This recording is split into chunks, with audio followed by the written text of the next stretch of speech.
हरे कृष्णा। श्रीमद् भागवतम स्कंद 7 अध्याय 7 श्लोक संख्या 16। अध्याय का नाम है प्रहलाद ने गर्भ में क्या सीखा।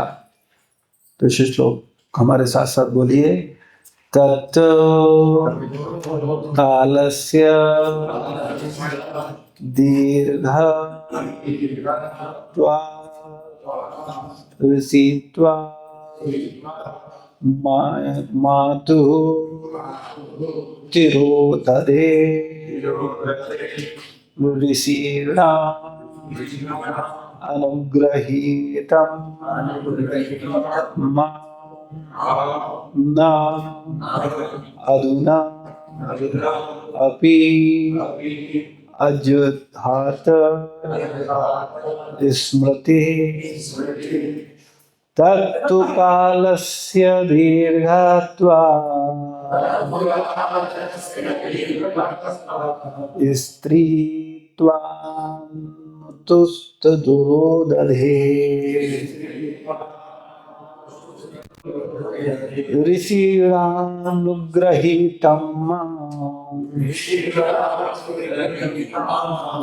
नाधुनाप्यजहत् स्मृतिः तत्तु कालस्य दीर्घत्वात्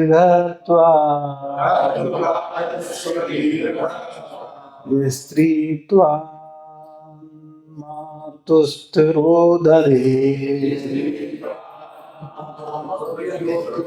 ऋषीणानुग्रहीतं नाधुनाप्यजहत् स्मृतिः। शब्दार्थ तत् वह धर्म तथा ज्ञान विषयक उपदेश तु निसंदेह कालस्य समय के दीर्घत्वात् दीर्घ होने के कारण स्त्री होने के कारण माधु मेरी माता का तिरोदधे लुप्त हो गया ऋषि द्वारा अनुग्रहीतम आशीर्वाद से मामो मुझको न नहीं आधुना आज अपि भी आजहात छोड़ पाई स्मृति नारद मुनि के उपदेशों की। इस श्लोक का अर्थ तात्पर्य श्रील प्रभुपाद जी के द्वारा श्रील प्रभुपाद है कि अधिक काल बीत जाने तथा स्त्री होने से अल्पज्ञ होने के कारण मेरी माता उन सारे उपदेशों को भूल गई, किंतु ऋषि नारद ने मुझे आशीर्वाद दिया था, अतएव मैं नहीं भूल पाया। तात्पर्य भगवद गीता 9:32 में भगवान कहते हैं माम ही पार्थ विपाश्रित्य ये स्यो पाप योनया स्त्रियो वैश्यस्था शूद्रस्ते अपि यान्ति पराम गतिम। हे पार्थ, हे प्रथापुत्र, जो मेरी शरण में आ जाते हैं वे भले ही निम्न कुल में उत्पन्न हो, स्त्रियां वैश्य तथा शूद्र श्रमिक क्यों न हो, परम गति को प्राप्त होते हैं। पापियों ने ही शब्द उन लोगों के लिए आया है जो शूद्रों से भी निम्न है, किंतु भले ही स्त्री पाप योनि न हो, लेकिन अल्पज्ञ होने के कारण वह कभी कभी भक्ति के उपदेशों को भूल जाती हैं, परंतु जो पर्याप्त सुदृढ़ हैं उनके भूलने का प्रश्न ही नहीं उठता। सामान्यतया स्त्रियां भौतिक भोग के प्रति आसक्त होती हैं, जिसके कारण वे कभी कभी भक्ति के उपदेश भूल जाती हैं, किंतु चाहे वह स्त्री ही क्यों न हो, यदि विविध भक्ति का पूर्ण अभ्यास करती है तो भगवान के ही कथन अनुसार वह भगवत धाम वापस जा सकती है। ते अपियांत पराम गतिम। इसमें कोई आश्चर्य की बात नहीं। मनुष्य को भगवान की शरण ग्रहण करके विविध विधानों का कड़ाई से पालन करना चाहिए। तब बिना भेदभाव के वह भगवत धाम वापस जा सकेगा। प्रहलाद महाराज की माता गर्भस्थ शिशु की रक्षा के प्रति अधिक चिंतित थीं और अपने पति को वापस आते देखने के लिए उत्सुक थीं। अतएव वे नारद मुनि के भव्य उपदेशों पर गंभीरता से विचार नहीं कर सकी। तो इस श्लोक का अर्थ हमारे साथ साथ बोलिए। अधिक काल बीत जाने तथा स्त्री होने से अल्पज्ञ होने के कारण मेरी माता उन सारे उपदेशों को भूल गई, किंतु ऋषि नारद ने मुझे आशीर्वाद दिया था, अतएव मैं नहीं भूल पाया। तो यहाँ पर प्रसंग चल रहा है कि जो नारद मुनि ने उपदेश दिया था माता कयाधु को, और उस समय प्रहलाद महाराज माता के गर्भ में थे, लेकिन प्रहलाद महाराज को याद रहा लेकिन उनकी माता भूल गई। तो इसके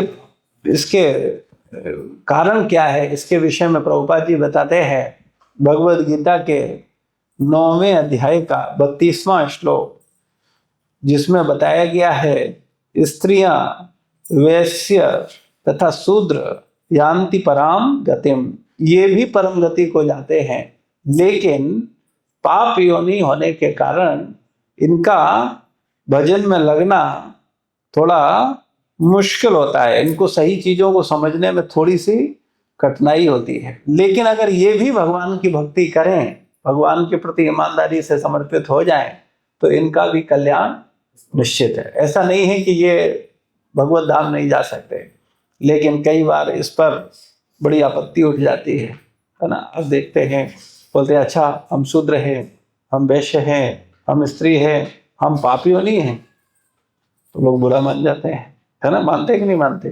क्यों मानते हैं? बुरा मानने का कारण क्या है? अज्ञानता। और क्यों बुरा मान रहा है? अहंकार। बिल्कुल सही। अहंकार मतलब क्या? मिथ्या अहंकार। हाँ नहीं, मैं स्त्री हूं, मैं शूद्र हूं, मैं वैश्य हूं, ये मिथ्या अहंकार हम मान रहे हैं, तभी तो बुरा लग रहा है। अरे स्त्रियों को ऐसा बोल दिया क्या? अरे शूद्रों को ऐसा बोल दिया, अरे वैश्यों को ऐसा बोल दिया। अरे हम वैश्य नहीं हैं, हम स्त्री नहीं हैं, हम शूद्र नहीं हैं, हम कौन हैं? हम अगर हम ये बात समझ पाए कि हम आत्मा हैं, लेकिन हमने अपने पूर्व कर्म के कारण ये पाप योनि पाई है। भाई हम ये जो योनि मिली है, ये जिस पद पर मिला है, कोई शूद्र बना है, कोई वैश्य बना है, या कोई स्त्री बना है, तो इसका मतलब क्या है? कोई अपनी इच्छा से बन गया। बताओ कितने लोग वैश्य अपनी इच्छा से बने, कितने लोग शूद्र अपनी इच्छा से बने, या कितने लोग स्त्री अपनी इच्छा से बने? कोई अपनी इच्छा से बना है। उसको उसके कर्म के हिसाब से उसको वो शरीर प्रदान किया गया, वो व्यवस्था में रखा गया। और भगवान बोल रहे हैं कि ये क्या है? पाप योनिषु। लेकिन अब इसमें हम बुरा मानेंगे। बुरा क्यों मानेंगे? बोले अरे ऐसा बोल दिया। अरे भैया, भगवान आत्मा की बात कर रहे हैं। भगवान बता रहे हैं कि हमने जो जाने अनजाने में अपराध किए पूर्व जन्म में, उसके कारण हमको ये पाप योनि मिला। लेकिन ये पाप योनि में क्या हम हमेशा रहेंगे? नहीं भाई, हम अगर भजन करेंगे, हम अगर सही चेतना में रहेंगे, हम सही भावना में रहेंगे, तो हम इससे बाहर निकल जाएंगे। लेकिन लोग क्या बोलते हैं?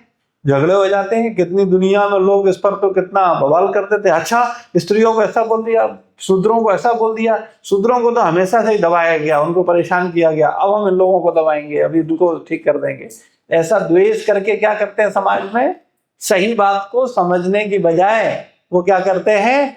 और पाप कर्म करते हैं। और पाप कर्म करने से क्या होगा? और पाप योनिषी बन करके और ज्यादा हम आने वाले समय में नीचे जाएंगे। अच्छा, इसमें कई बार प्रश्न उठता है कि बात आ रही है, कई बार लोग बोलते हैं कि ये सब जो वेद पुराण उपनिषद हैं, ये सब ब्राह्मणों ने लिख लिया, और इन्होंने क्या किया? अपने लिए सब अच्छा अच्छा लिख लिया। देखो ऐसा करो, इनको खूब दान दो, इनकी खूब सेवा करो और इनका ऐसा करो, है ना।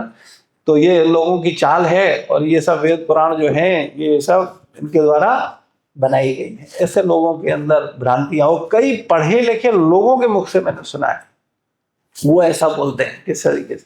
लेकिन अगर देखा जाए तो वहां तो स्त्रियों के विषय में भी लिखा है, क्या स्त्रियां ब्राह्मण नहीं होती?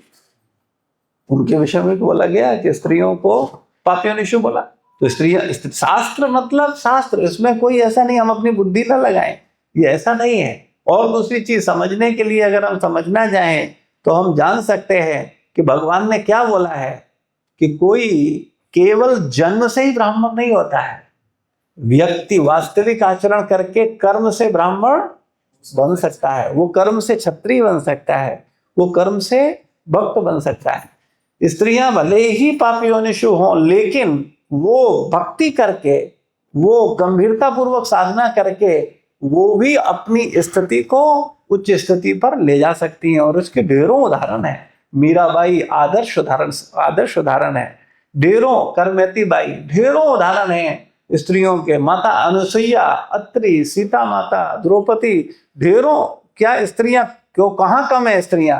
लेकिन दुष्ट स्त्रियां दुष्टी रहेंगी, दुष्ट शूद्र दुष्टी रहेंगे, दुष्ट वैश्य दुष्टी रहेंगे, दुष्ट ब्राह्मण दुष्ट ही रहेंगे। जो दुष्ट है पहचानो, दो ही जातियां हैं, मैं हमेशा बोलता हूं, हमेशा केवल दो प्रकार की जातियां हैं, एक दुष्ट और एक अच्छे। मतलब भक्त मतलब, हाँ, समर्पित। शब्दों पे ध्यान दो वरना कंफ्यूज हो जाओगे, पहचानोगे अरे भक्त तो ये भी है लेकिन नारायण समर्पित नहीं है तो भक्त नहीं है, शरणागत नहीं है तो भक्त नहीं है, कम भक्त है। तो इसलिए हमको पहचानना आना चाहिए। कोई भी व्यक्ति किसी भी स्थिति से उन्नति करके अपनी परम गंतव्य को प्राप्त कर सकता है, परम धाम को जा सकता है, लेकिन उसका लक्ष्य परम धाम जाना होना चाहिए। आज कितने लोगों का लक्ष्य परम धाम जाना है? आप स्त्री, वैश्य, शूद्र, इनको पापयोनिषि बोला है, इनको छोड़ो। हम कलयुग के ब्राह्मण क्षत्रियों की बात कर रहे हैं, उनका क्या स्थिति है? आज वो लोग सब मांस खा रहे हैं, व्यभिचार कर रहे हैं, नशा कर रहे हैं, तो किस बात के वो ब्राह्मण है? अगर ब्राह्मण होकर के भी हमारा आचरण पवित्र नहीं है, हम अपनी चेतना पर काम नहीं कर रहे हैं, तो फिर क्या फायदा? लेकिन अगर कोई शूद्र सच में समर्पित है, भक्त का मतलब ये नहीं होता है कि हम माला घुमा रहे हैं और हम भक्त हो गए हैं, अब हमारा दीक्षा हो गया हम भक्त हो गए हैं, नहीं।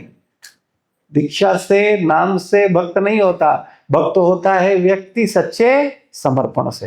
हमेशा ध्यान रखना, अगर कोई व्यक्ति अपने गुरु के प्रति समर्पित नहीं है, भगवान के प्रति समर्पित नहीं है, शास्त्र के प्रति समर्पित नहीं है, तो वो भक्त कहलाने के योग्य ही नहीं है, भले ही उसने कुछ भी कर रखा हो।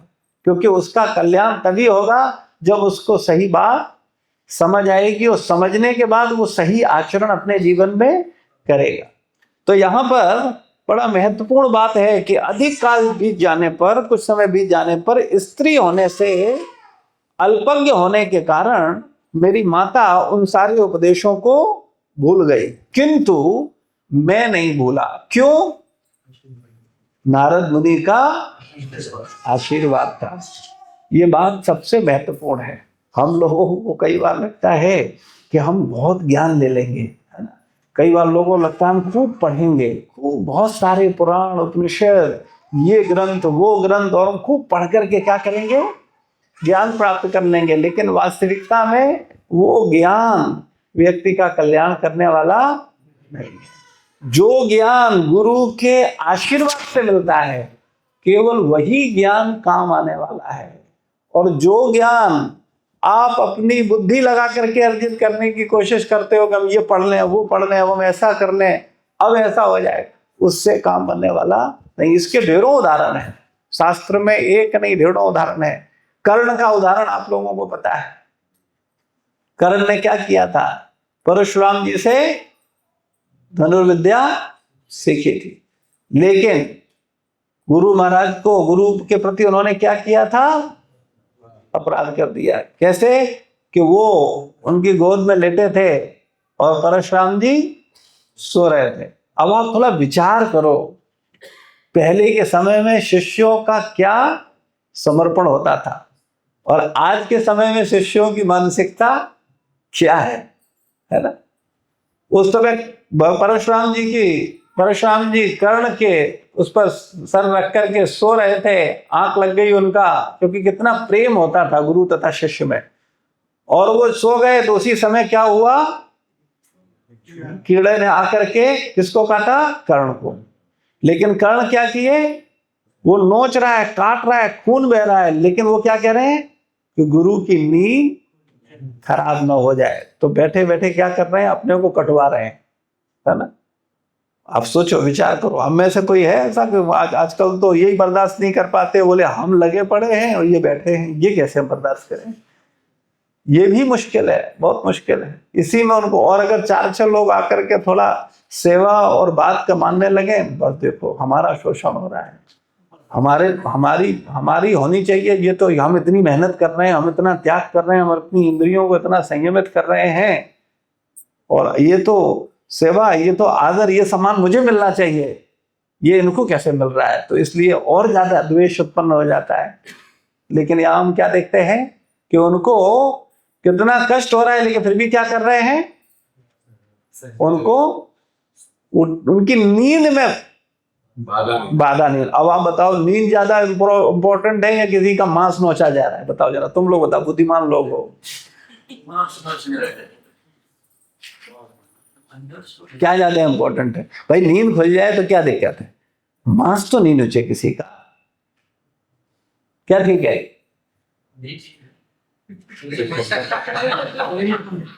अरे नींद फिर नींद आ जाएगी, क्या दिक्कत है?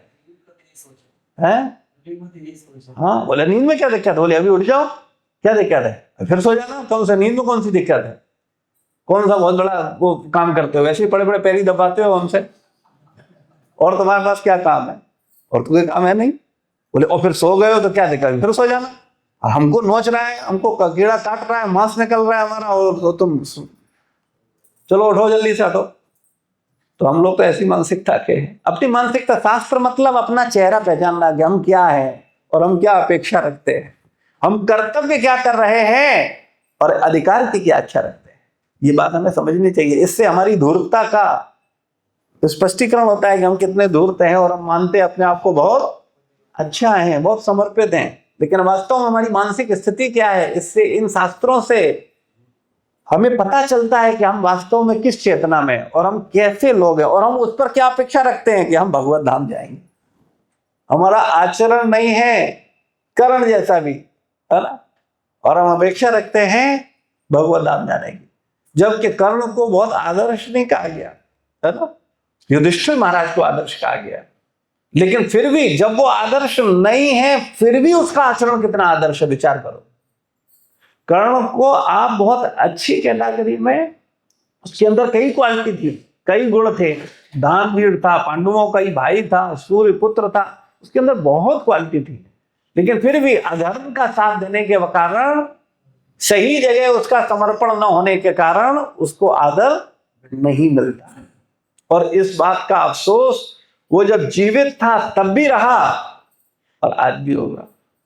और इसी तरह से हम लोगों की अपेक्षा है, हमारे अंदर तो कोई क्वालिटी भी नहीं है, फिर भी हम क्या चाहते हैं, हमें बहुत सम्मान मिले, आदर मिले, है ना। तो कर्ण को देखो, तो कर्ण का क्या हुआ, जब उसको नोचा जा रहा था, मांस नोच रहा था उसका, फिर भी उसने क्या किया, गुरु की नींद में बाधा नहीं पड़ने दी। लेकिन गुरु की जब आंख खुली और उन्होंने देखा कि अरे इसका इतना ज्यादा खून बह गया है, और उस करके उनको आशीर्वाद देना चाहिए था, कृपा, या गुस्सा करना चाहिए था? बताओ, आप लोग होते तो क्या करते, बताओ। मैं एक सिंपल सी बात पूछ रहा हूं, आप परशुराम की जगह गुरु हो और कर्ण जैसा शिष्य है और उसको काट लिया, अभी आप क्या करोगे? और आपको पता भी चल जाए, चलो इसने झूठ बोला या नहीं बोला, ये क्षत्रिय पुत्र है, ये ऐसा है, तो आप क्या करते? आप कहते कोई बात नहीं, कोई बात, लेकिन इसका देखो समर्पण, देखो कितना काटा है ना। और वो उठते ही क्या हुए, क्रोधित हो गए, बोले जा दुष्ट, तूने मुझसे छुपाया, मुझसे कपट किया है, मैंने जो तुझे विद्या दी है, जब तुझे इसकी सबसे ज्यादा जरूरत पड़ेगी उस समय तुझे स्मरण नहीं आएगा। तब आपकी नजर में क्या, आप लोग क्या करते हैं? परशुराम आदमी बिल्कुल अच्छा नहीं है, ये गुरु लायक ही नहीं। तुम लोग उसे गुरु बोल क्या कर रहे हो? वो क्या चीज है मुझसे पूछवा करो तुम लोग। वो बेचारा अपने को नचवाता रहा, वो इतना समर्पित, और इन्होंने क्या किया, उसको श्राप दे दिया है ना? तो हम लोग क्या कहते हैं? परशुराम तो गलत करे थे, क्योंकि वो तो उन्हीं के लिए उनके लिए था डिस्टर्ब हुआ। हाँ, पापी अनिशु हो ना। सही बात समझना इतना आसान नहीं है, सही चेतना को समझना आसान नहीं है। इसीलिए बोला गया स्त्री, वैश्य, शूद्र, इन्हें वेद नहीं पढ़ाने चाहिए। ये शास्त्र का वचन है, बुरा मत मानना, लेकिन जो सच्चाई है, पहले के समय नहीं पढ़ाए जाते थे, नहीं बताए जाते थे, क्योंकि वो जानते थे ये इनका जो कैच करना, क्या इसको क्या बोलेंगे, ग्रहण करने, या सही बात को समझना बहुत मुश्किल है। लेकिन फिर वही बात, जो समर्पित है उनके अंदर वो क्वालिटी अपने आप गुरु कृपा से आती है, वो सब कुछ समझ सकते हैं। मीरा जैसी संत, मीरा को देखो आदर्श उदाहरण है। मीरा ने क्या किया, जीव गोस्वामी जैसे आचार्य को क्या कर दिया, चुप करा दिया। सोचो, जीव गोस्वामी साधारण नहीं थे। जीव गोस्वामी ऐसे हैं कि उन्होंने इतने श्लोक लिखे हैं, इतने ग्रंथ लिखे हैं कि आप सोच नहीं सकते, कई लाख रचनाएं की हैं उन्होंने। और जीव गोस्वामी अपने भक्तों के साथ बैठे चर्चा कर रहे थे, उसी समय मीरा गई और मीरा ने मिलने की इच्छा जाहिर की। तो जब वहां जाकर के उनके शिष्य ने बताया कि एक माता जी हैं, वो मिलने आई हैं, तो जीव गोस्वामी ने कहा कि जाकर के बोल दो हम किसी स्त्री से भेंट नहीं करते। तो मीरा जी को जब उन्होंने बोला तो मीरा जी मुस्कुराई, और मीरा जी ने उनसे कहा कि हमने तो यही समझा था कि यहाँ ब्रज में केवल एक ही पुरुष है, श्री कृष्ण, कोई दूसरा भी आ गया है तो फिर हम नहीं मिलेंगे। तो इस बात को सुनकर के जब उन्होंने बोला तो जीव गोस्वामी ने तुरंत उनको बुलाया, बोले बुला के लाओ, वो कोई साधारण स्त्री नहीं है, उसका सोच अलग है। अब हम लोग क्या करेंगे, अब हम मीरा बनने के लिए अब हम भी रट लेंगे। अब ठीक है, अब पता चल गया, अब जैसे ही मौका आएगा बोले हम शरीर में नमाना। रटने से नहीं होगा, नकल से नहीं होगा, वो समर्पण अलग है। हम लोग यही सब बातें करके अपने को वो चाहते हैं हम मीरा बन जाएं, हम परशुराम बन जाएं, हम ये बन जाएं, और हमारी पात्रता क्या है वो हम भूल जाते हैं।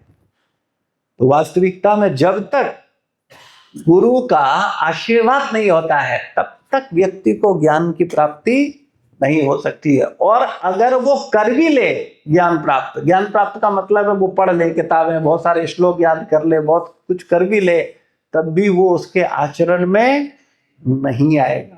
और क्या नहीं होगा, उसको और मिथ्या अहंकार हो जाएगा कि उसे बहुत नॉलेज है, और वो ज्ञान ही उसकी मृत्यु का कारण बन जाएगा। तो इसलिए यह आसान, और ढेरों उदाहरण है, एक तो नहीं। एक हमारे आचार्य हुए हैं, चूंकि यहाँ बड़ा महत्वपूर्ण शिक्षा है, प्रहलाद महाराज बोल रहे हैं कि मेरी मां भूल गई लेकिन मैं क्यों नहीं बोला, क्योंकि नारद मुनि का आशीर्वाद।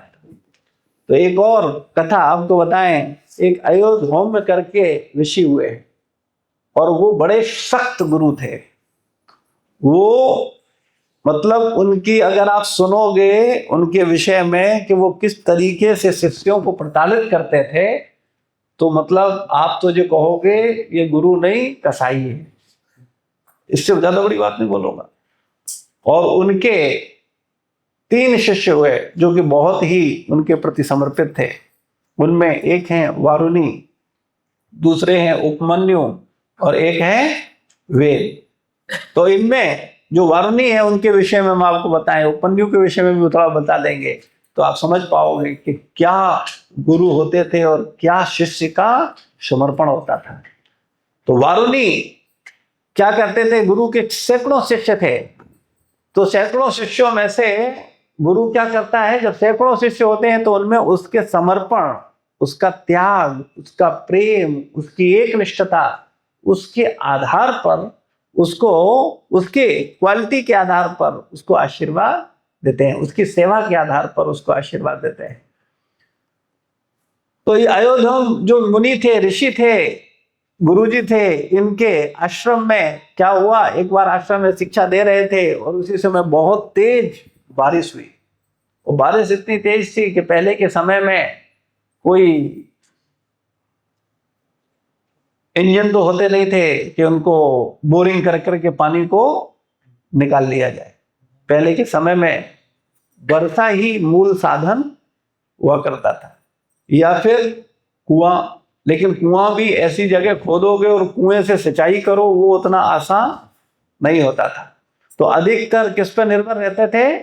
वर्षा पर। वर्षा हो गई तो वर्षा से जो, जैसे धान लगाते हैं तो क्या धान में क्या चाहिए होता है? पानी ज्यादा चाहिए होता है। तो अगर पानी बह जाए तो क्या होगा? धान की फसल नहीं होगी। तो उस समय क्या करते थे? मेड़े ऊंची ऊंची बना देते थे जिससे बारिश हो तो पानी भर जाए। पानी भर जाएगा तो क्या होगा? बाद में उसमें धान लगा करके किया जाए। और धान लग भी जाए तब भी उसमें बारिश चाहिए। तो जब बारिश हो रही थी तो उनके मन में विचार आया, ऋषि ने कहा अपने शिष्यों से कि देखो ऐसा ना हो कि बारिश में कहीं मेड़ कट जाए, और मेड़ कट गई तो क्या होगा? सारा पानी बह जाएगा। और अगर सारा पानी बह गया तो बारिश का क्या भरोसा? बारिश बंद हो गई और पानी बह गया तो ये फसल क्या होगी? नष्ट हो जाएगी। तो उन्होंने वारुणी को बोला तुम जाओ जरा फावड़ा लेकर के और क्या करो, जा करके मेड़ को सही करो जा करके। और उस समय वारुणी वहां पहुंचे, शायद फावड़ा तो मैंने जोड़ दिया, फावड़ा था नहीं, तो वो वहां पर जब गए और वहां उत्साह में उन्होंने जैसे ही कहा वैसे ही वो तुरंत दौड़ गए वहां देखने के लिए। सुना सबने, लेकिन प्रभाव ज्यादा किस पे हुआ? वारुणी पे। वारुणी निकल गए कि नहीं, किसी तरीके से ये फसल नष्ट नहीं होनी चाहिए। और उन्होंने क्या किया? वहां उसको मिट्टी को करने लगे हाथों से सही। लेकिन वो बहाव, बारिश इतनी तेज थी कि वो क्या हो रहा था? पूरा मिट्टी रुक ही नहीं रही थी। तो उन्होंने क्या किया? वो खुद उसमें लेट गए कि किसी भी तरह से क्या नहीं होना चाहिए? गुरु जी की फसल खराब नहीं होनी चाहिए। अच्छा, अब आप बुद्धिमान लोग मुझे ये बताओ कि एक आदमी के प्राण प्रिय है कि फसल? और उधर क्या हो रहा है? वो अपना प्राण दिए दे रहा काहे चक्कर में? वो गुरु जी की फसल खराब ना हो जाए। ये समर्पण है, ये चेतना है। आज ऐसी चेतना है लोगों में। हम वास्तविकता में शिष्य कहलाने के योग्य ही नहीं है। जो समर्पण, जो आदर्श दिखता है, वो लोग वास्तव में आशीर्वाद प्राप्त करते हैं। और आशीर्वाद कैसे मिलता है? आशीर्वाद मिलता है हृदय के द्रवित होने पर। मैंने कई बार कहा, कोई बच्चा आए और माता पिता से कहे मम्मी पापा हमने सुना है कि आप भगवान, माता पिता प्रसन्न हो गए तो भगवान प्रसन्न हो गए, आप प्रसन्न हो जाओ, आप मैं अपने हाथ रख दो जरा, तो इससे आशीर्वाद मिल जाएगा। अच्छा, कई बार माता पिता सोचते भी हैं कि अरे हमारा लड़का है, इसे सारे आशीर्वाद दे देते हैं, बोले बेटा तुम सुखी रहो, जे रहे वो रहे, लेकिन नालायक दुखी रहता है। क्या कारण है? कोई माता चाहती है कि उसका बेटा दुखी रहे? जानबूझ के आशीर्वाद दे देती है, दोनों हाथ रख के, बोले तुम सुखी रहो बेटा, तुम्हारे जीवन में ये हो, तुम्हारा ऐसा हो, तुम्हारा वैसा हो। अरे हम आशीर्वाद देने वाले कौन हैं? हमारे अंदर क्या क्षमता है, क्या पावर? हम तो अपनी रक्षा नहीं कर सकते। हम खुद दूसरे भगवान की रक्षा पर निर्भर हैं। हम किसी को क्या आशीर्वाद दे सकते हैं? क्या जीव किसी को कोई आशीर्वाद दे सकता है? असली आशीर्वाद देने वाले कौन हैं? परमात्मा है। और वो परमात्मा कहाँ बैठे हैं? हम सबके हृदय में। लेकिन जब वही माता पिता का पुत्र ऐसी सेवा करता है कि माता पिता का हृदय क्या होता है? द्रवित हो जाता है। गुरु का शिष्य जब ऐसी सेवा करता है कि गुरु का हृदय क्या होता है? द्रवित हो जाता है। तो द्रवित होने का मतलब क्या है? हृदय में बैठा परमात्मा द्रवित होता है और वो आशीर्वाद देता है कि जाओ तुमको ये आशीर्वाद है। हम लोग क्या आशीर्वाद किसी को देंगे? कोई किसी आशीर्वाद दे सकता है? अगर ऐसे ही खाली हाथ रखने से सब सुखी हो जाते तो गुरु जी क्या करते? सबको बोले लाइन लगाओ सब लोग, आओ सब हाथ रखो, सबका कल्याण होना चाहिए। अरे भाई कौन ये नहीं चाहता है, कौन गुरु नहीं चाहता कि उसके सब शिष्यों का कल्याण हो जाए? बताओ कौन पिता ऐसा नहीं चाहता है कि उसके सब पुत्रों का कल्याण हो जाए? कौन माता ऐसी है जो नहीं चाहती उसके सब पुत्रों का कल्याण? कोई माता पिता गुरु ऐसा है जो चाहे कि उसके पुत्र का, उसकी पुत्री का या उसके शिष्य का कल्याण ना हो? बताओ कोई चाहता है? देखिए होता किसका कल्याण है? जिस पर हृदय द्रवित होता है, जिस पर भगवान प्रसन्न होते हैं। और भगवान किस पर प्रसन्न होते हैं? भगवान उसी पर प्रसन्न होते हैं जो तपस्या करता है। आपने सुना है बड़ा बड़ा तप करके लोगों ने भगवान को प्रसन्न किया? सुना है आप लोगों ने कि नहीं सुना है? तप किया उन्होंने, इतने साल तक तप किया। ब्रह्मा जी ने क्या किया था? तप किया तो भगवान प्रकट हुए, पर उन्होंने उनको वेदों का ज्ञान दिया, है ना। ढेरों, यहां तक के असुर भी क्या करते थे? तप करते थे, लेकिन उनके तप का उद्देश्य ठीक नहीं होता। तपस्या तो वो भी करते थे, लेकिन जो तपस्या कर रहे होते थे उसका जो इंटेंशन होता था वो इंटेंशन ठीक नहीं होता था। इसीलिए वो इतनी बड़ी तपस्या करने के बाद भी उनको मरना होता था और अपयश प्राप्त होता था। हिरण्यकश्यपु ने कोई कम तपस्या की है? कोई कर पाएगा हिरण्यकश्यपु जैसी तपस्या, है ना। लेकिन हिरण्यकश्यपु की तपस्या, उन्हें क्या किया? उनको क्या मिला? यश मिला? अपयश मिला। कोई अपने बच्चे का नाम हिरण्यकश्यपु रखता है? अब कलयुग आ रहा है, अब ये भी संभव है। अभी कोई मुश्किल नहीं है, रावण तो है ही है ना। लोग अपने बेटों का नाम रावण रख देते हैं क्योंकि कलयुग, यहां कुछ भी संभव है। यहां कोई हिरण्यकश्यपु कहे, हिरण्याक्ष रखे, रावण रखे, कंस रखे, तो कोई बड़ी चीज नहीं। क्योंकि जो आसुरी लोग होते हैं उनको लगता है अच्छा जो कोई नहीं कर रहा वो हम करें और हम समाज में सबसे अलग बनेंगे। हाँ यू नहीं तो बताओ, कोई कंस रखता नहीं है तो, लेकिन फिर उसको विचार आता है, पता है क्यों नहीं रखते नाम? क्योंकि कंस ने अपने ही बाप को जेल में डाल दिया था। तो बेचारा घबरा जाता है कि ज्यादा यूनिक में ऐसा ना हो कि अपनी बेटा अपनी दुर्गति कर दे। बोले नहीं नहीं, राम बेटा, राम रखेंगे तुम्हारा नाम, राम, ठीक है। तो वास्तविकता में हम लोगों को ये देखना चाहिए कि ये हृदय जब तक द्रवित नहीं होगा माता पिता गुरु का, तब तक कोई आशीर्वाद किसी को मिलने वाला। आशीर्वाद कोई ऐसी चीज नहीं है, कृपा कोई ऐसी चीज नहीं है कि तुम थोड़ा अटकलबाजी करके ज्यादा प्राप्त कर लोगे या थोड़ी चापलूसी करके ज्यादा प्राप्त कर लोगे या कुछ दिखा करके तुम ज्यादा प्राप्त कर लोगे। देखो, तुम हो सकता है गुरु को बेवकूफ बना दो, तुम हो सकता है माता पिता को भी बेवकूफ बना दो, लेकिन तुम में इतनी सामर्थ्य नहीं है कि हृदय में बैठे माता पिता के हृदय में बैठे परमात्मा और गुरु के हृदय में बैठे परमात्मा को तुम बेवकूफ बना दो। वो तुम्हारी सामर्थ्य नहीं। और कृपा कौन करता है? कृपा गुरु के माध्यम से भगवान ही करते हैं। कृपा माता पिता के माध्यम से भगवान ही करते हैं। हम किसी पे क्या कृपा करेंगे? हम तो खुद ही कृपा पात्र हैं, हम किसी से क्या कृपा करेंगे, है ना। हम लोगों में सामर्थ्य है किसी की कृपा करें? कृपा करने वाले भगवान है, लेकिन वो भगवान किस पर कृपा करते हैं? जो समर्पित होता है। तो उन्होंने, वारुणी ने क्या किया? उस मेड़ पर जाकर के लेट गए और पूरी रात लेटे रहे। अब आप सोचो किस लिए? कि गुरु जी के खेत का क्या ना हो, फसल खराब ना हो जाए, इस भावना। और सुनो, अगले दिन कक्षा का समय आ गया, सब बैठ गए। गुरु जी को ये भी ध्यान नहीं कि कौन कहाँ है। अब तो सांप ही लौट जाते, बोले हमने प्राण दे दिए, उन्हें पता भी नहीं। अब तो हद हो गई, अब इससे ज्यादा नहीं हो सकता। ये तो गुरु कहलाने के योग्य नहीं है, तो आदमी ठीक नहीं है। अपन दूसरे गुरु के पास चलते हैं, है ना। तो उनको जब क्लास हुई और उन्होंने देख, जब सब लोग आए, सब लोगों का अटेंडेंस हो रहा था, तो सब यस सर बोल रहे थे।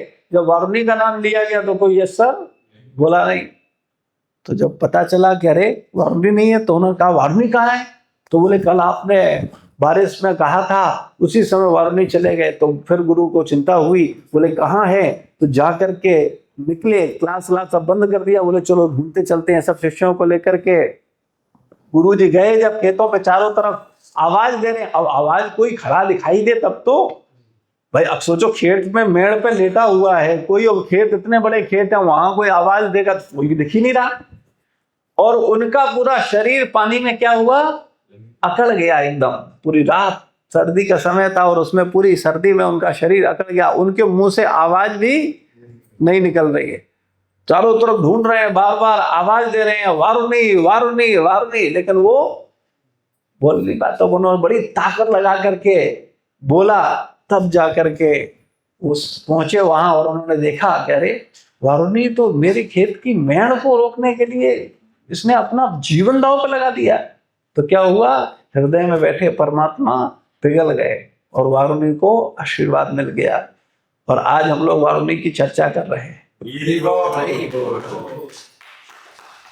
तो ये जो समर्पण है, ये समर्पण, ये त्याग, ये तपस्या ही व्यक्ति को क्या करती है, उसका यश फैलाती है। और यश ही नहीं, उसके इस जीवन के बाद अगले जीवन में भी उसका कल्याण ही होता है। वो कोई नीची स्थिति पे नहीं जाता। वो आने वाले समय में ऐसी ऐसी ऊंचाइयों पे पहुंचे हैं जिन्हें हम लोग कल्पना भी नहीं कर सकते। आपको दूसरा उदाहरण मिलता है क्योंकि ये आशीर्वाद की बात चल रही है कि नारद मुनि बता रहे हैं, प्रहलाद महाराज बता रहे हैं कि मुझे स्मरण रहा मां के गर्भ में होते हुए भी, और मेरी माता भूल गई। क्योंकि मुझे नारद मुनि का आशीर्वाद प्राप्त था। तो अब आप में से कुछ लोग कहेंगे नारद मुनि भी ऐसे हैं, मां को आशीर्वाद क्यों नहीं दिया है? पेट में गर्भ में बेटा है उसको आशीर्वाद दे दिया और मां को आशीर्वाद नहीं दिया। बड़ा भेदभाव करते हैं। ऐसा क्या हुआ? हम लोग कुछ ऐसे ही दिमाग चलाने वाले लोगों में से सीधी सीधी बातें नहीं समझ में आएंगी, उसमें भी लगा ये नारद मुनि ने ठीक नहीं किया। मेरी नजर से नारद मुनि ठीक व्यक्ति नहीं है, क्योंकि उन्होंने क्या किया, मां के गर्भ में जो बच्चा है उसको तो आशीर्वाद दे दिया, वो तुम बोलो नहीं। और मेरी बेचारी मां पूरे आश्रम में रह करके सेवा की कि नहीं की? जन्म तो प्रहलाद महाराज का तब हुआ जब हिरण्यकश्यप आ गए, क्योंकि उन्होंने क्या कहा था कि जब हिरण्यकश्यप आ जाएंगे तब बच्चे को जन्म देंगे, है ना? तो सेवा किसने की? नारद मुनि की। और आशीर्वाद किसे दिया? तो नारद मुनि ठीक इंसान नहीं है, उचित ही नहीं है। ये कैसे, ये क्या तरीका है? भेदभाव कर रहे हैं। वो सेवा कर रहे हैं, उनको आशीर्वाद नहीं दे रहे। तो हम लोग शास्त्र पढ़ते हैं लेकिन उसके मर्म पे विचार ही नहीं करते। वास्तविक हमारी चेतना क्या है? हमारा बस नहीं चलता, वरना हम तो, और फिर बस क्या चले, हम लोग को बोलते, हम लोग भगवान तक को गलत बोल देते हैं, राम को गलत बोलते हैं, राम ने ये काम सही नहीं किया, कृष्ण को ऐसा नहीं करना चाहिए। तुम जब राम को तुम सिखा सकते हो, कृष्ण को सिखा सकते हो, तो गुरु और माता पिता के खेत की मूली है। उन्हें तुम दिन भर उपदेश दो, उनको दिन भर कुछ तमाशा करो, उनके लिए कौन सी बड़ी बात है? तो हम लोग ऐसी मानसिकता के लोग हैं। हमें अपनी मानसिकता को पहचानना चाहिए और ईमानदारी से कृपा के लिए प्रयास करना चाहिए, क्योंकि केवल कृपा से ही व्यक्ति का कल्याण हो सकता है। अब हम लोग आज का कलयुग में लोग सामर्थ्य से लगे हुए हैं। अब हम ऐसा करेंगे, अब हम ये करेंगे, अब हमें, फिर जब ऐसा व्यक्ति भजन, उसको क्लास मिलती है, सत्संग मिलता है, फिर वो पकड़ लेता माला, बोले अब माला करेंगे, अब हिरण्यकश्यप जैसी कठोर तपस्या करेंगे, लेकिन गुरु के शरणागत नहीं होंगे। तपस्या कर लेंगे, हमको एक टांग पे खड़े हो जाएंगे, बोले अब 64 माला कर रहे हैं प्रभु जी, आजकल 108 माला कर रहे हैं, बिल्कुल माला घिस घिस के काली कर दी है इन्होंने, अभी इतना तपस्या कर रहे हैं, लेकिन ईर्ष्या रूपी रोग जा नहीं रहा है। और द्वेष किससे कर रहे हैं? गुरु से ही कर रहे हैं। द्वेष किससे कर रहे हैं? माँ बाप से ही कर रहे हैं। और अपेक्षा क्या कर रहे हैं? बोले भगवान का आशीर्वाद देंगे। नीचे कोई शुद्ध नहीं है, सब अशुद्ध हैं। न कोई गुरु ठीक है, न कोई माँ ठीक है, न कोई पिता ठीक है। केवल ठीक कौन है?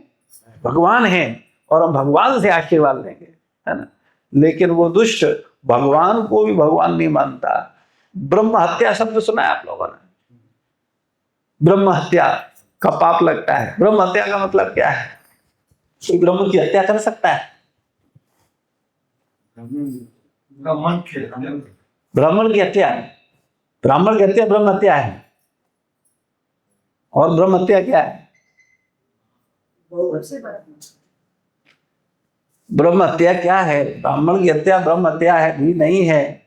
ब्रह्म हत्या क्या कोई परमात्मा की हत्या कर सकता है? जब आप किसी से बहुत द्वेष करते हो, द्वेष चरम पे होता है, और आप उसका कुछ बिगाड़ नहीं सकते, उसका रोंव भी नहीं उखाड़ सकते, तब आप क्या करते हो?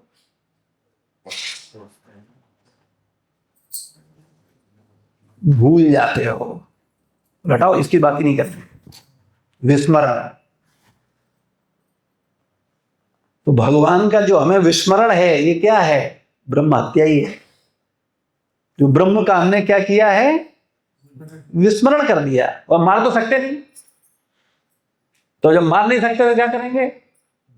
बोले उसकी बात मत करो। जैसे तुम्हारा कोई शत्रु है, और मान लो फॉर एग्जांपल वो तुम्हारा शत्रु प्रधानमंत्री है, ठीक है, अब तुम उसका क्या बिगाड़ लोगे? तुम बिगाड़ पाओगे? तो अब तुम शत्रु, बहुत तुम्हारा बहुत बड़ा शत्रु है वो। और ऐसे लोग हैं जिनका कई बार प्रधानमंत्री से बड़ा शत्रुता होता है, तो वो क्या कहते हैं? अब बिगाड़ तो कुछ पा नहीं रहे, मार पा नहीं रहे, तो क्या करेंगे? बात मत करो उसकी, बिल्कुल स्मरण में नहीं आना चाहिए। और अगर कजाए कोई दूसरा व्यक्ति थोड़ा बात कर दे तो हाथ बबूला हो जाएंगे, किसकी बात कर दी तुमने? उसकी बात ही मत करो। विस्मरण करना। मार नहीं सकते तब क्या करते हैं? विस्मरण कर देते हैं, उपेक्षित कर देते हैं। बोले इसकी तो बात ही नहीं करेंगे, इससे तो देखेंगे ही नहीं, इसको इसकी तरफ देखेंगे नहीं, इसकी बात ही नहीं करेंगे। तो ये है ब्रह्म हत्या। तो हम सबने क्या किए? सब किए बैठे हैं, खूब माला लेकर के पकड़ के बैठते हैं, हरे कृष्ण कृष्ण कृष्ण हरे हरे, हरे राम राम राम हरे हरे, फिर भी भगवान का स्मरण नहीं आता है। माला हो रही है, थोड़ा ध्यान देना। कभी इस स्थिति में क्या करना चाहिए? पहचानना चाहिए हम कितने नालायक हैं। रोना चाहिए भगवान के समक्ष, हे भगवान मैं दुष्ट हूँ, मैं कपटी हूँ, मेरा कल्याण कोई संभावना नहीं है। जैसे आपने बताया उसको मार नहीं पा रहे हैं, कुछ ना कुछ कर नहीं पा रहे हैं, उसको भूल जाते हैं। ऐसी स्थिति में क्या करना चाहिए? ऐसी स्थिति में मतलब आप ऐसी किसी व्यक्ति की बात कर रहे हैं? अगर किसी के साथ ऐसा हो तो उस मार नहीं पा रहा है तो उसे कैसे मारे? ये उसको भूल जा, मत बात करो उसकी। तो करना क्या चाहिए? तो वही तो मैं पूछ रहा हूँ। मतलब आप कह रही हो कि अगर मान लो कोई व्यक्ति इतना शत्रु है, अब हम मार नहीं पा रहे, तो हम लोग कहते हैं इसको भूल जाओ, उसकी बात ही मत करो। तो अब क्या करें? यही तो प्रश्न है। तो कैसे मारें?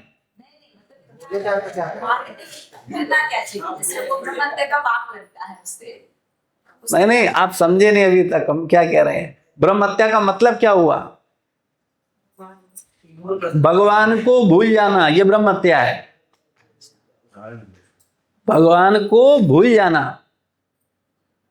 ब्रह्म की हत्या कर दी। कैसे? अब ब्रह्म की हत्या तो होगी नहीं, तो ब्रह्म की हत्या क्या की? भूल गए। हटा, याद नहीं करेंगे। कभी कभी होता है ना, कभी कभी लोग गुरु से इतना कर लेते हैं कि बेचारे सारे जुगाड़ लगाते हैं, तुगाड़ लगाते हैं, कोई काम नहीं होता तो कहते हैं बात ही नहीं करेंगे। बोले प्रवचन, बोले कथा ही नहीं सुनेंगे, जून पे भी नहीं सुनेंगे। तुम बुलाने की बात करो, सामने की बात तो छोड़ो, हम जूम में ही खोलेंगे। वो बात मत करना, उससे स्मरण नहीं, बिल्कुल बात नहीं करो। हम सुनेंगे ही नहीं, हम देखेंगे नहीं, हम बिल्कुल स्मरण ही नहीं करेंगे। अपने चित्त से इसको क्या करेंगे? बिल्कुल निकाल देंगे। तो क्या करेंगे? इसकी हत्या कर देंगे, है ना? ये हत्या का मतलब यही नहीं है मार देना। अब मार नहीं पा रहे हो तो क्या करोगे? भूल जाओ, इसको बिल्कुल निकाल दो। तो ये ब्रह्म हत्या है। तो ऐसी ब्रह्म हत्या की चेतना रखने वाले अपेक्षा कर रहे हैं कि भगवत धाम जाएंगे, इन्हें विमान आएगा लेने के लिए। बोले जब मरेंगे हम तो हमें विष्णु दूत आएंगे, यमदूत नहीं आएंगे। और हमारी चेतना क्या है, मानसिकता क्या है, कपट कितना है, गंदगी कितनी है, भावनाएं कैसी है गुरु के प्रति, माता पिता के प्रति, और अपेक्षा रख रहे हैं कि हमें आदर मिले इस टाइप का कि लोग पहचाने कि मैं भक्त हूं,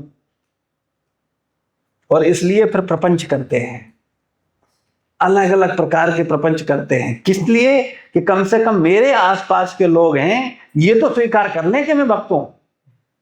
भाई गुरु ने स्वीकार नहीं किया कि हम भक्त हैं, ठीक है, माता पिता ने स्वीकार नहीं किया कि हम एक अच्छे पुत्र हैं, अब कम से कम 4-6 लोगों का तो दिमाग में भिन्न करके अपने अनुकूल कर लें, ये तो कम से कहें कि तुम अच्छे हो, तुम भक्त हो। तो सारी राजनीति का जन्म कहां से होता है? यहीं से होता है, ईर्ष्या से, और कुछ नहीं। सारा खेल यहीं से शुरू होता है, ये द्वेष। और द्वेष का मतलब क्या है? दोष देखना। जब तुम्हें किसी में ज्यादा दोष दिखें तो समझ लो सबसे ज्यादा द्वेष उसी से। और जिससे द्वेष नहीं होता, जिससे प्रेम होता है, उसमें दोष दिखते हैं, दोष होते हुए नहीं दिखते। कब? जब प्रेम होता है। तो संसार में 2 ही चीज है, एक प्रेम है और दूसरा द्वेष है। और इसीलिए भगवान ने क्या किए, ये 2 संसार ही अलग बना दिए, एक प्रेम का संसार और एक द्वेष का संसार, है ना। अब भगवान तो सामर्थ्यवान है, उन्होंने क्या किया, पूरी व्यवस्था ही अलग कर दी। अब कोई कहे भगवान भी भेदभाव करते हैं, कुछ लोगों को अपने पास रख लिया, मुक्त आत्माओं को, और बद्ध आत्माओं को भेज दिया 84 लाख योनियों में, बोले जाओ तुम चक्कर लगाते रहो, बार बार मरो, बार बार बूढ़े हो जाओ, बार बार बीमार हो, है ना। और मुक्त आत्माओं को क्या किया उन्होंने, अपने पास रख लिया, बोले ये हमारे साथ रहेंगे, और बोले इनको हटाओ। तो भगवान तो भेदभाव कर रहे हैं, और बोला जाता है भगवान समदर्शी। तो प्रश्न खड़ा हो रहा है कि नहीं हो रहा भगवान के ऊपर? बताओ तो, कृष्ण भगवान समदर्शी है कि भगवान भेदभाव कर रहे हैं? कैसे समदर्शी, समझाओ जरा। द्वेष तो हम करते हैं ना भगवान से। अरे तो भगवान हैं, उन्हें तो नहीं ऐसा करना चाहिए। हम द्वेष कर रहे हैं तो भगवान क्या बात की, अगर हम द्वेष कर रहे हैं तो हमें उन्होंने ऐसा फेर दिया है। हम लोग कर रहे हैं ना, क्योंकि भगवान बीमार को अस्पताल तो भेजेंगे वो। हाँ भगवान ठीक है, तो अगर तुम लोग बीमार हो, तुम्हारा एक अलग अस्पताल बनाया जाए तो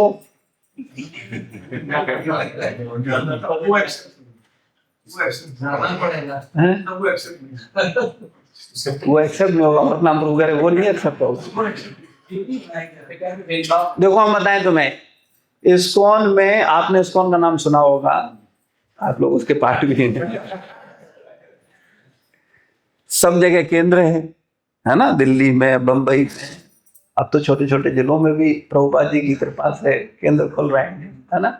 और इन सब केंद्रों में एक ग्रुप पाया जाता है, कॉमन ग्रुप। सब जितने भी इस्कॉन हैं, जहां जहां, लंदन, अमेरिका, ऑस्ट्रेलिया, रसिया, दिल्ली, पूना, बंबई, सब जगह एक ग्रुप पाया जाता है। कौन सा पता है? HNS group. अब कहीं ये कौन सा ग्रुप है? तो बोले हम नहीं सुधरेंगे।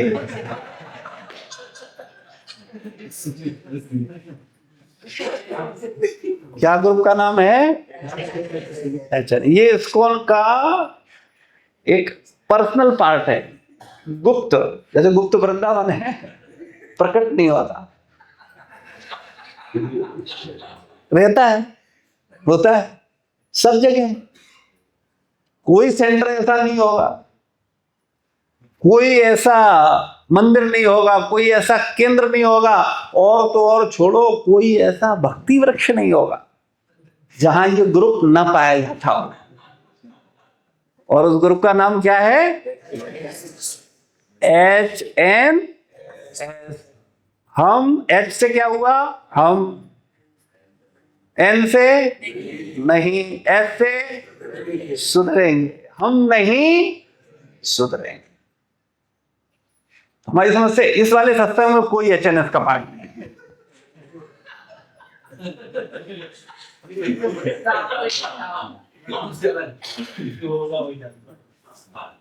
अपनी अपनी चेतनाओं को टटोलो। हम इतना क्रोध देते हैं तुम्हें कि शायद पूरे हफ्ते पीड़ा रहती होगी।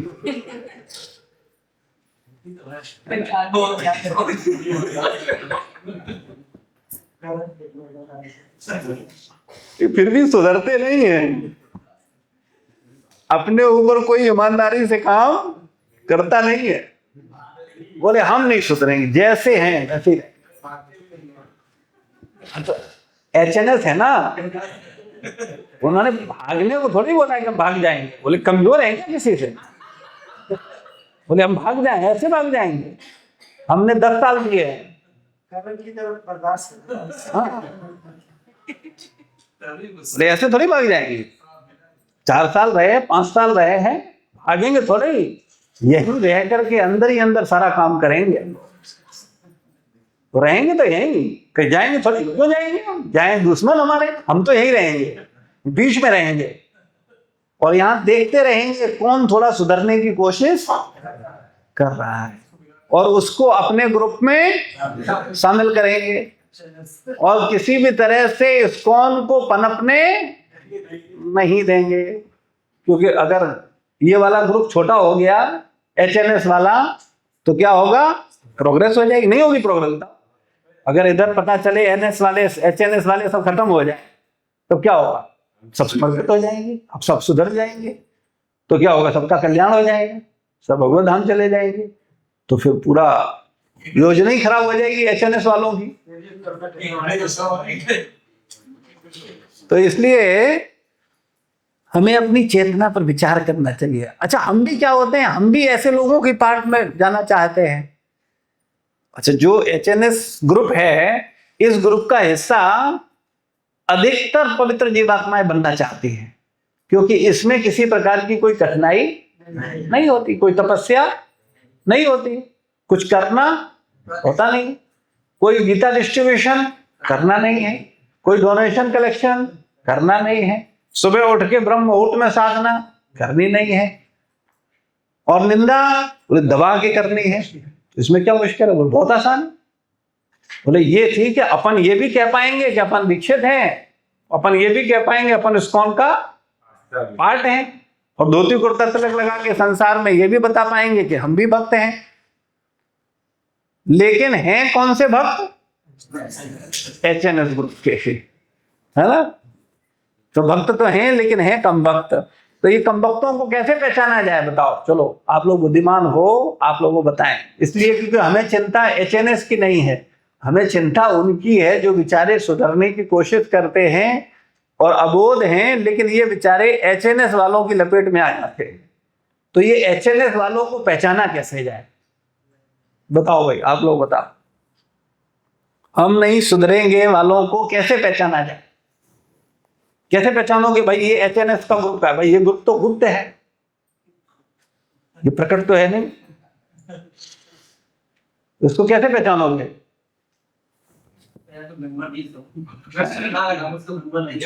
अरे तो नन मेंबर तभी तो उसका बताओ तो सही, कैसे पहचाना जाएगा? जब मेंबर नहीं है तो बता ही देगा ना कि हाँ भाई जो ऐसी मानसिकता वाला व्यक्ति है, ये एचएनएस का ग्रुप हो सकता है। एक करके मान लीजिए लैब में टेस्ट करके तो पता चलता है कि ये खतरनाक दिमाग कीटाणु है, वायरस है। तो बीमारी तो पता चलती है ना। कोरोना वायरस होता था, शक्ल नहीं देखी कोई बात नहीं, लेकिन ये तो पता चलता था कि जुकाम हो गया, टेस्ट चला गया, और टेस्ट चला गया समझ में आता है। जब भक्ति में टेस्ट चला जाए समझ लो एचएनएस ग्रुप का पार्ट बन चुके हो। समझ में आ गया? जैसे ही भक्ति का टेस्ट चला जाए समझ लो तुम्हें एचएनएस ग्रुप ने संक्रमित कर दिया है, तुम उसका पार्ट बन गए हो, उसके प्रभाव में आ गए हो। इसको टेस्ट आया ही नहीं है, वो जाएगा कब? वैरायटी तो बहुत है भाई। जिसको बेचारे ने भक्ति का टेस्ट लिया नहीं है, वो शुरुआत से यही टेस्ट लेता रहा है। हाँ भाई, संसार में ऐसे ही लोग ज्यादा हैं। जिन्होंने भक्ति का तो सेवा का भक्ति का मतलब खाली माला हिलाना नहीं होता। भक्ति का मतलब होता है समर्पित होकर दासता में सेवा करना, वो भक्ति है। तो उसको तो वो टेस्ट मिला ही नहीं है, वो कभी दास भाव में रहा ही नहीं है, तो उसे क्या पता है उसको क्या टेस्ट है। अब हनुमान जी दास भाव में कौन सा टेस्ट ले रहे हैं ये हनुमान जी जान सकते, हम जैसे पद्धति क्या जानेंगे ये कौन सा टेस्ट है। तो ऐसे लोगों को तो कभी टेस्ट होता ही नहीं है, उन्हें तो टेस्ट केवल स्वामी बनने का होता है। तो इसलिए जब आते हैं तब फिर क्या करते हैं, फिर स्वामी बनने की जुगाड़ करते हैं। बोले किधर किसके, कम से कम एक ग्रुप के तो लीडर बन ही जाएं, कुछ को तो समझा ही दें, कुछ लोग तो जय जयकार कर ही लें, कुछ तो प्रणाम कर ही लें, कुछ तो मेरी बात मान ही लें। तो ये बीमारी का कारण बनता है। खैर, तो कहने का मतलब है ये प्रभाव क्या है, कैसे पहचाना जाए कि ये हम नहीं सुधरेंगे वाला ग्रुप है, बताओ। एक एक करके निंदा करेंगे ये लोग, ठीक है। या निंदा का मतलब होता है गुण में भी क्या करेंगे, दोष देखेंगे। इसका पूरी बात बोलो। ऐसे लोग होंगे वो क्या करेंगे, 1000 गुण होते हुए भी उनको नहीं बात करेंगे, वो किसकी चर्चा करेंगे, दोषों की चर्चा करेंगे, और क्या करेंगे, हमारी चेतना को खराब करेंगे। ये पहला गुण लिख लो HNS का ग्रुप का। हाँ, जिससे आपकी रक्षा हो सके, आप बच सको। बकाया आपकी इच्छा है, हमारा क्या है, हमारा तो कार्य है बताना, मानना न मानना तुम्हारी इच्छा है, जैसा करोगे वैसा भोगोगे, अपने को क्या फर्क पड़ता है। अपना सेवा है, हमें चिंता है, हमको लगता है कि आपका भी कल्याण हो, इसलिए बताना हमारा फर्ज है। तो पहला हो गया। दूसरा बताओ, समस्त को बता रहे थे। भगवान से दूर करेंगे। हाँ, ये क्या करेंगे, तुम्हें गुरु से दूर करेंगे, ये तुम्हें अपने चंगुल में फंसाएंगे, ये गुरु से तुम्हें तुम्हारी पर्याप्त दूरी कर देंगे कि तुम इनसे दूर रहो, इनकी बात नहीं सुनना, इनकी बात मत मानना, ठीक है। और बताओ, और कौन बता रहा था, हाँ पीछे बताओ। क्लास खत्म होने के बाद अपना भी ज्ञान देना।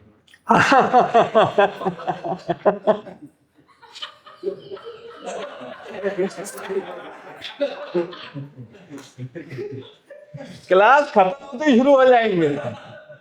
जो बोला है वो ये नहीं कहेंगे देखो प्रभुपाद जी ने ऐसा बोला है, प्रभु जी ने ऐसा बोला, प्रहलाद महाराज ने ऐसा नहीं बोला, ये नहीं बोलेंगे। वो कहेंगे तरह हम बताते हैं तुम्हें क्या है, असली बात हम तो बताते हैं। क्लास होते ही शुरू हो जाएंगी। बिल्कुल सही, वेरी गुड, लिखो पॉइंट बनाओ सब। हाँ, लोग होते हैं ना, सारी व्यवस्था ठीक कर दो। हाँ इसका और थोड़ा एक्सप्लेन करो, कैसे इसको थोड़ा कैसे समझा, सारी व्यवस्था ठीक करने से क्या अर्थ है। व्यवस्था में उनको दोष दिखाई पड़ता है, वो ऐसे से हो सकता है, वैसा से होता, मेरी कोई सुन नहीं रहा है। हाँ, मतलब वो ये कहते हैं कि ये भी ठीक नहीं है, वो भी ठीक नहीं है, यहाँ भी उचित नहीं है, वो भी नहीं, अपन एक अलग व्यवस्था बनाते हैं, वो सब सही कर देगी, ठीक है ना। मतलब वो अपने विचार रखते हैं कि देखो ये हो ये हो ये हो तो ठीक होगा। ये जो गुरु हैं ये तो बेवकूफ हैं, ये जो वैष्णव हैं वरिष्ठ ये सब बेवकूफ हैं, केवल और केवल हम ही सही है, ठीक है, ठीक है। पॉइंट बना लो सारे लेक्चर के, जिससे कि रक्षा हो सके तुम्हारी। ये तुम्हारे लिए है, किसी और के लिए नहीं है। हाँ ठीक, और बताओ और क्या है, और कैसे पहचाना जाए इनको। हाँ बिल्कुल, ऐसा व्यक्ति क्या करेगा, हमेशा अपनी प्रशंसा, हमने ये किया, हम ये कर रहे हैं, और सबके मुंह से प्रशंसा का बड़ा प्यासा होता है कि सब उसको क्या करें, थोड़ा उसका तारीफ करें, अपने गुणगान का प्यासा, अपनी प्यासा भी होता है, और क्या करता है, अपनी गुणगान खुद ही करता रहता है कि मैंने ये किया। मैं उसके मुंह से कभी गुरु का गुणगान नहीं सुनोगे, उसके मुंह से अन्य वैष्णवों का गुणगान नहीं सुनोगे। लिख लो ये पूरी बात, ऐसे व्यक्ति के मुख से कभी आप गुरु का गुणगान नहीं सुनोगे, वैष्णवों का गुणगान नहीं सुनोगे, और क्या करेगा वो, केवल अपना गुणगान करता रहेगा, ठीक है। और बताओ और क्या पहचान है इनकी। माताएं बिल्कुल चुप है, कुछ तो माताएं बताएं। ज्ञान को श्रेष्ठ समझना।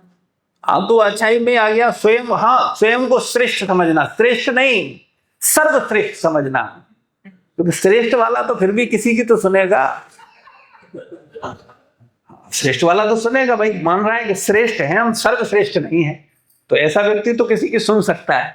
लेकिन जो अपने को सर्वश्रेष्ठ मान रहा है वो क्यों सुनेगा? जो सुनाएगा।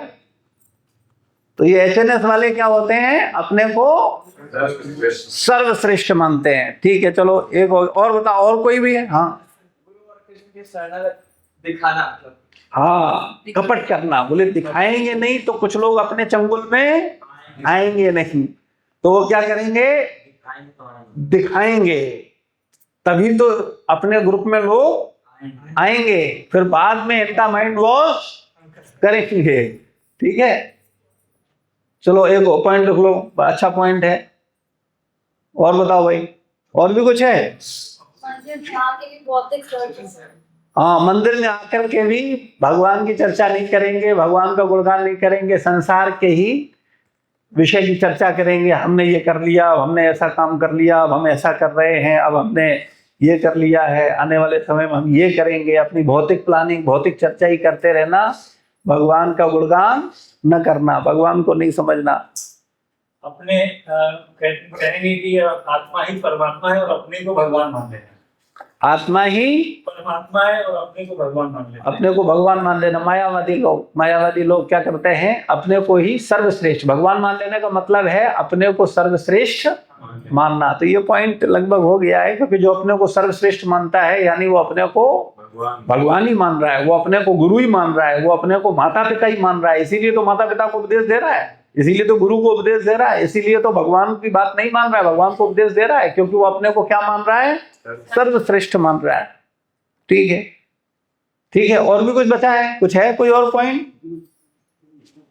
हाँ, दूसरे भक्तों की सेवा करने से ईर्ष्या करना, दूसरे भक्तों का सेवा करने से ईर्ष्या करना। हाँ, दूसरे लोग ये सेवा कर रहे होंगे, उसे गुरु की प्रसन्नता से कोई लेना देना नहीं है, उसे भगवान की सेवा या गुरु की सेवा से कोई लेना देना नहीं है, उसे अपने षड्यंत्र से लेना देना है। दूसरा कोई व्यक्ति सेवा करेगा तो उसको क्या करेगा, बर्दाश्त नहीं कर पाएगा, उससे ईर्ष्या करेगा। ये क्यों सेवा कर रहा है? प्रेम का मतलब क्या होता है? प्रेम का मतलब होता है कि अगर हम सेवा कर रहे हैं और दूसरा सेवा कर रहा है तो उसकी सेवा से क्या होता है, हमें प्रसन्नता होती है। अरे देखो, मैं सेवा कर रहा हूं और ये भी सेवा कर रहा है, तो निश्चित रूप से ये बहुत अच्छा है। जैसे इसके लिए प्रभुपाद जी एक उदाहरण देते थे कि गुरु के दो पैर थे और दो शिष्य उनके अलग अलग पैर दबा रहे थे, तो दोनों के मन में क्या था कि हम अपने पैर की सेवा अच्छी सी करें। ठीक है, तो अपने पैर की तो सेवा क्या कर रहा है, अच्छी कर रहा है। उसने देखा कि दूसरा व्यक्ति की पैर की सेवा क्या कर रहा है, वो मुझसे ज्यादा अच्छा दबा रहा है। समझना बात को बड़ा थोड़ा लॉजिकली। एक व्यक्ति पैर को दबा रहा है, एक शिष्य गुरु के एक पैर को दबा रहा है, दूसरा व्यक्ति गुरु के शिष्य पैर को दूसरा दबा रहा है। अब पहले वाले ने क्या देखा कि ये जो दबा रहा है ये मुझसे ज्यादा अच्छा दबा रहा है, इससे गुरु क्या हो जाएंगे, प्रसन्न हो जाएंगे। तो उसने अपने पैर को और अच्छा दबाने की बजाय क्या किया, उसके पैर में नोच लिया। बोले अब गुरु को क्या होगा, दर्द होगा। वो कहेंगे ये बदमाश पैर तो इसका है ना, तो अब गुरु क्या कहेंगे, बोले ठीक से पैर दबाओ। कैसे दबाओ तुम? अपना तो उसने अच्छा दबाना शुरू नहीं किया। ये एचएनएस वाला ग्रुप है, नोट कर लो पॉइंट में। अपना उसने नहीं कि अच्छा दब, मतलब ये नहीं देखा कि ये अच्छी सेवा कर रहा है तो क्या करें, हम इससे और अच्छी सेवा करें, उससे और बढ़िया करें, और नहीं तो इससे ब्लेसिंग ले लें कि भाई प्रभु आप इतनी अच्छी सेवा कर रहे हो, आपके इतने अच्छे मनोभाव हैं, ये आपके मनोभाव कैसे अच्छे, मुझ पर भी थोड़ी कृपा करो। आपका तो बड़ा, तो उसको भी आशीर्वाद मिलेगा, वो भी अच्छा कर पाएगा। लेकिन वो क्या करेंगे, वो दूसरे वाला पैर में क्या करेंगे, नोचेंगे। इसलिए कि जिससे कि हमारा वाला पैर तो हम अच्छे से दबा रहे हैं, तो अपने वाले पैर में नहीं नोचेंगे, दूसरे के में नोचेंगे। अब दूसरे ने देखा अच्छा इसने मेरे वाले में नोचा है, तो उसने दूसरे वाले में नोच लिया। तो गुरु जी बोले, प्रभुपाद जी बोलते हैं, बोले गधो कष्ट मुझे क्यों दे रहे हो, तुम दोनों के दोनों अपनी दुष्ट मानसिकता के कारण कष्ट कैसे दे रहे हो, मुझे दे रहे हो। क्योंकि दोनों के दोनों मिलकर के अगर अच्छे से सेवा करो, एक दूसरे को अप्रिशिएट करो, एक दूसरे को, तब तो गुरु प्रसन्न होंगे। और नहीं हम क्या करें, उसकी सेवा खराब है, मेरी सेवा अच्छी, मैं बहुत अच्छा हूँ, ये खराब है, इसको नोच लो। और कोई अच्छी सेवा कर रहा है तो उसको पीछे से टांग अड़ा करके उसकी भावनाएं खराब कर दो या किसी तरह उसको गिरा दो, जिससे कि ये खत्म हो जाए और हमारी सेवा बहुत अच्छी हो जाए। तो ये जो बीमारियां हैं, इनसे हमें हमेशा, इससे क्या होता है, इन सब से क्या होता है, ये एचएनएस ग्रुप वाले जो लोग हैं, ये सबसे ज्यादा क्या करते हैं, वैष्णव अपराध। सबसे अधिक ये क्या करते हैं, वैष्णव अपराध। तो एचएनएस ग्रुप वाले जो लोग हैं, उनका एक पॉइंट और लिख लो, ये सबसे ज्यादा क्या करते हैं, वैष्णव अपराध करते हैं, अतिमात्रा अपराध करते हैं। और फिर उनको इतना अभ्यस्त हो जाता है वैष्णव अपराध करते करते, फिर ये सिंह अपराध भी करते हैं, फिर ये गुरु के प्रति भी क्या करते हैं, अपराध करते हैं। और भगवान को भी ये छोड़ते नहीं है, ठीक है। फिर वो भगवान को भी क्या करेंगे, विस्मृत कर देंगे। बोले धाम यात्रा, बोले अपन नहीं जाएंगे, अपने को क्या मतलब, बहुत राजनीति, बहुत पलटा, बोले भगवान को अपन जाएंगे, अकेले जाएंगे, अपन वहीं जा करके, सबके साथ जाना और कोई मतलब नहीं है, कोई कुछ फायदा कुछ मिलता नहीं है, कोई कुछ होता नहीं है, अपन अपना अपने हिसाब से अलग चलेंगे। बोले अपन अपने ग्रुप को लेके चलेंगे, बोले वो अपने को चलेगा, वो अपने को करेगा, अपन सबके साथ नहीं चलेंगे। तो हम लोगों को क्या करना चाहिए कि सब भक्तों को साथ चलना चाहिए। और जो एचएनएस ग्रुप वाले लोग हैं, इनकी मानसिकता को बुद्धिमानी से समझ लेना चाहिए और इन्हें संक्रमित मान करके क्या करना चाहिए, क्वारंटीन कर देना चाहिए, बस। और कोई तरीका नहीं है। इनसे अपने को, जैसे किसी को वायरस हो गया, कोरोना वायरस है, अब तुम्हें उस पर दया है और तुम उसे जाके गले लिख दो, तो क्या होगा, तुम भी समझते हो संक्रमण, तो तुम भी छिनकने लगोगे। रोगियों का इलाज करना चाहिए, मुझे लगता है, क्योंकि शुरुआत के जो लोग हैं वो इसी स्टेज में रहते हैं, धीरे धीरे जो उनका उत्थान होता होगा, वो इलाजों में आते शुरू में कि वो उस ग्रुप में नहीं। हाँ, और फिर अगर हम उसको छोड़ देंगे ये सोचकर कि हम जाके संक्रमित हो जाए, तो संभवतः वो इधर आ नहीं पाएंगे। बिल्कुल, आपका बहुत अच्छा भाव है, लेकिन इसमें प्रश्न ये है कि उनके पास डॉक्टर जा सकता है, जिसे पता है किन सावधानियों, मास्क लगा लेगा, ग्लव्स पहन लेगा, सैनिटाइजर लगा लेगा, वो जाएगा बड़ी सावधानी के साथ और इतनी ही इलाज के लिए बस तुरंत एडमिट करा के और फिर अपना किनारे कर लेगा। तो इतना सावधान कोई व्यक्ति है तो जाकर के ये एचएनएस ग्रुप में जा सकता है, वरना वो संक्रमित हो जाएगा। ठीक है ना, मदद करना अच्छा है, लेकिन मर जाना अच्छा नहीं है। हमें चिंता मर जाने की है, बचाना तो हमारा कर्तव्य है। और ऐसा नहीं, मैं ये नहीं कह रहा कि एचएनएस वालों को भगा लो, मैंने बोला अभी पूरे सत्संग में, मैंने क्या बोला, बस इनसे अपने को दूर कर लो, क्योंकि नहीं तो क्या करेंगे, ये तुम्हें भी संक्रमित कर देंगे 100%, क्योंकि ये तो नहीं सुधरेंगे, उन्होंने तो कसम खा रखी है, और वो तुम्हें भी सुधरने नहीं देंगे। अगर तुम उनके संपर्क में गए तो वो तुम्हें भी सुधरने नहीं देंगे। तो इसलिए हमें क्या करना चाहिए, इन लोगों को बड़ी सावधानी से, खास करके नव दीक्षितों को तो बहुत सावधान रहना चाहिए और उसे बिल्कुल इनके संपर्क में नहीं जाना चाहिए, क्योंकि वो तो बेचारा अभी नया नया भक्ति में आया है, वो समझ ही नहीं पाएगा कौन एचएनएस वाला है कौन क्या। इसीलिए तो हम सब लिखवा रहे हैं सारे पॉइंट कि पहचानो, पहचान लो कौन क्या है। बाहर से सब धोती कुर्ता तो पहने दिखाई देंगे, अलग अलग बड़े अच्छे अच्छे नाम भी होंगे, लेकिन उसके बाद फिर अंदर क्या होगा वो थोड़े समय मिलने पर अगर आपको थोड़ा ये पॉइंट याद होंगे तो आप पहचान पाओगे ये आदमी बात कर रहा है, ये तो सच में, मैं तो सोच रहा था भक्त है, ये तो एचएनएस, हाँ, तो आप पहचान पाओगे। इससे फिर क्या होगा, आपकी रक्षा हो जाएगी। तो ये आप लोगों की रक्षा के लिए हम बता रहे हैं कि आप पहचानो ऐसे लोगों को, ठीक है।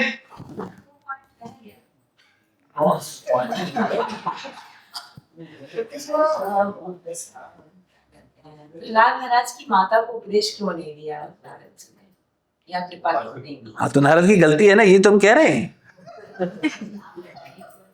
कथा, हम कहते रहे कथा का सार ही ये है कि नारद मुनि ने गलती की। भाई देखो, उन सेवा तो उन्होंने करी और उपदेश कृपा नारद जी गलती कर सकते हैं, गुरु में वो गलती तो कर ही नहीं सकते। बस यही भाव जिस दिन आपके अंदर आ जाएगा, आपका मार्ग प्रशस्त हो जाएगा। आपने उत्तर खुद ही दे दिया। बस ये जिस दिन दिमाग में ये बात आ गई कि नारद मुनि गुरु हैं, वो गलती नहीं कर सकते, बस उन्होंने जो किया है वही उचित है। बस अब क्यों किया है ये जानने की कोशिश मत करो, ये समझ जाओ कि उन्होंने किया है तो इसके पीछे कोई कारण है। बस हम लोग हर चीज को जानना चाहते हैं और जब हमें समझ में नहीं आता सोई हम गलत का सर्टिफिकेट दे देते हैं, बोले ये गलत है। क्यों? बोले हमको समझाओ, अगर नहीं गलत है तो हमें समझाओ। तो समझना नहीं होता है, स्वीकार करना होता है। शरणागत का मतलब होता है स्वीकार करना। शरणागत का मतलब ये नहीं होता है कि हर बाल की खाल को खोलो और समझाओ कि ऐसा क्यों, इनके साथ वो नहीं था, मेरे साथ ऐसा, ऐसा क्यों, वैसा क्यों, ये क्यों, वो क्यों। ये शरणागत नहीं है, ठीक है।